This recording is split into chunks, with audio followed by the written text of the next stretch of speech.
That's right. This is David Bertolloni, and he is going to be cooking some carnitas. Carnitas. Correct? Yeah, miniature pork tacos. Miniature pork tacos. So why do they make me say carnitas? It's just the It's too early for me to pronounce these tough words. Sells at a board, that's the way they say it. All right, well, tell me about some of the ingredients for these, I'll say, small little pork tacos. That works. Some of the stuff here is the rub that we use on the pork. We have paprika, brown sugar, white sugar, chili powder, cayenne, black pepper, cumin, and salt. And we also have a little sour cream that we're going to use on the carnitas, cilantro sour cream with sour cream, lime juice, and cilantro that we're going to be mixing together a little later. So you're from the Boston Culinary Group, and what's your involvement with Roger Williams Park? We do the food and beverage service there at Roger Williams, and we've implemented some new things, and one of those things is we have a smoker on the premises, so we smoke a lot of our own meats. Oh, wow. And that's why we're doing this here today, to kind of highlight that. Well, it already smells fabulous, and we haven't even really gotten started yet. Welcome to the Roadshow. Thanks for joining us this morning, and you can find the recipe, as always, online at foxprovidence.com. Much more from the kitchen coming up in a little bit, but for now, over to you. Our kitchen with Patrick again. What's happening in there now? Well, we're not cooking for right now. We'll pick up the pork tacos later, but Sue Johnson, the event coordinator for Jubilee at Roger Williams Park Zoo, joining us this morning. Good morning. In the kitchen. I feel like we should be out at in a cabana or something, but not in the kitchen. But we're here to talk about Jubilee, and you're really excited about this event. We're really excited about this event. This is our largest fundraiser for the zoo. It raises over $300,000 for our education and our endangered species. It's a wonderful event. It's an adult over 21 event. It's at night. We set up the zoo with lots of tents, good food from over 40 restaurants. World Premiere Band is there. They're going to play for us. We have 1021 doing some different things, as well as Cirque du Soleil. Wow, so it's so weird to think about an adults-only event at the zoo. Talk about the process involved and the elements that are involved and why you chose this event for your biggest fundraiser. It's great. We've been doing this for about 15 years, and what we do is we set up individual tents throughout the zoo. We invite some of Rhode Island's best restaurants, Capitol Grill, Hemingway's, we have McCormick and Schmeck, Haruki. I'll be there.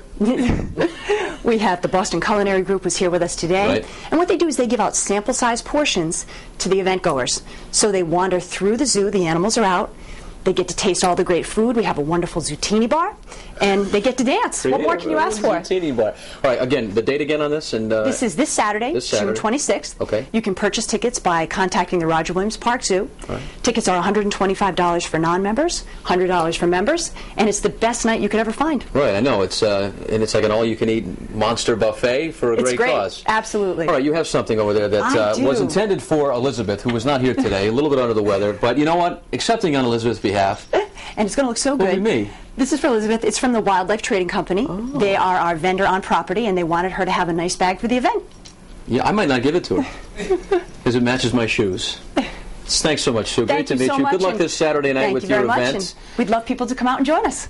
I could give this to my mom, you know, as like a gift, but she's probably watching. That'd be a re-gift. I'd be in big trouble for that. You'd be in big trouble. All right.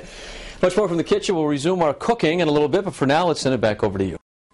All right, back in the kitchen with David Bertolloni from the Boston Culinary Group. They'll be at the Jubilee event this weekend, helping out with that big fundraiser for Roger Williams Park Zoo.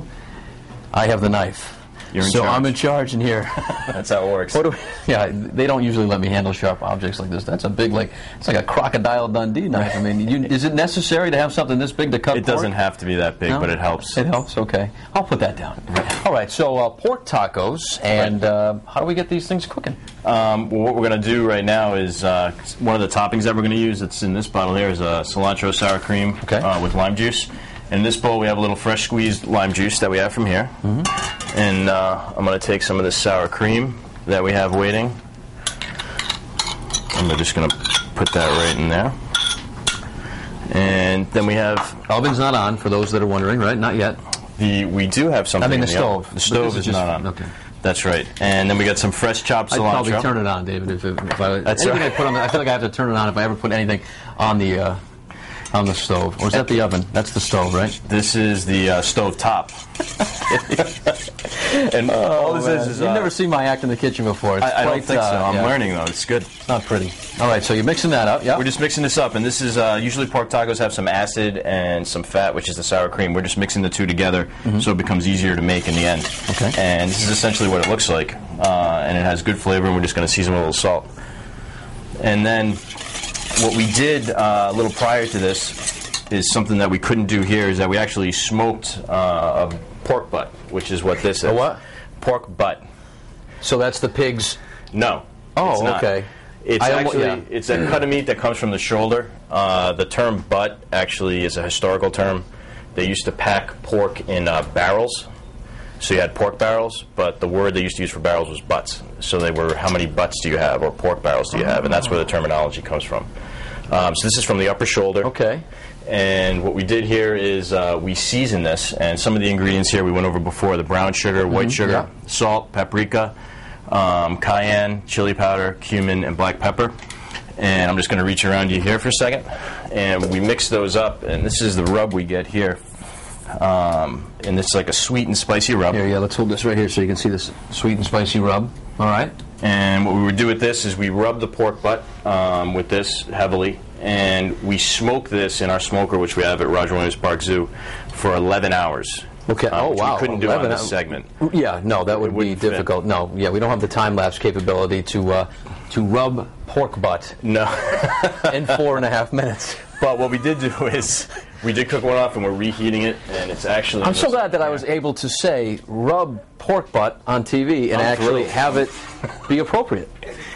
I mean, so I got that working for me this morning, and voila, here's the pork butt. And this is what the pork butt looks like once it comes out of the smoker. You can see the caramelization on the outside. Yeah. And the viewers can't, but we can smell it, and it smells pretty good. Yeah, you'd like it if it was smell-o-vision right now, because that does smell tremendous. Okay, so you've got the pork butt.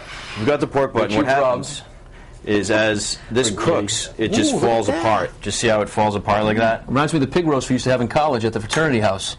I don't think we prepared it quite as professionally as you did, but you get the idea. Yeah, something like that. And what we do is you pull it apart like this, and this is what you end up with, is this pork in this dish here. Okay, well, let's make a taco. Let's make a taco. We're going to heat some of this pork up. We're going to get a little high flame, a little oil, and maybe we'll make a couple here. But so while this is heating up... Now, how long does that usually take? It shouldn't take too long, depending on how hot these burners are. Maybe 3 or 4 minutes. Okay. And then we have these little flour tortillas, which is what we're going to be serving at the zoo this weekend. These are great. All right, so let's, even though it's not completely heated up, let's put one together just so I can. It's cooked. I can eat it. This is all cooked. Yes. Okay. It's just a reheat. You should see some of the things I've eaten on this show, David. I mean, I trust you. This looks very good. We'll take care of you. All right, so you put the pork on the tortilla. We're going to put the pork on the tortilla, and then we have all these little toppings here. We're going to start with this is the cilantro lime sour cream. We're just going to squirt some of that on. Wow. And then we got some lettuce. And we got some tomatoes, red onion, and I don't know if you like it spicy, but I like jalapenos. Sure, why not? Try anything once, David. All right, so roll it up. Not even. You can just fold in half? Fold it in half. Ooh, that's a hot one. That's okay. Yeah. And that's look all at that. for you. All right, thank you. And you'll be able to try these this weekend at the Zubilee event at Roger Williams, and there'll be the smoked pork butt will be everywhere for you to enjoy. It'll be butt all over the place. And you don't even have to rub it, because he'll do it for you. You can find the recipe online, as always, at foxprovidence.com.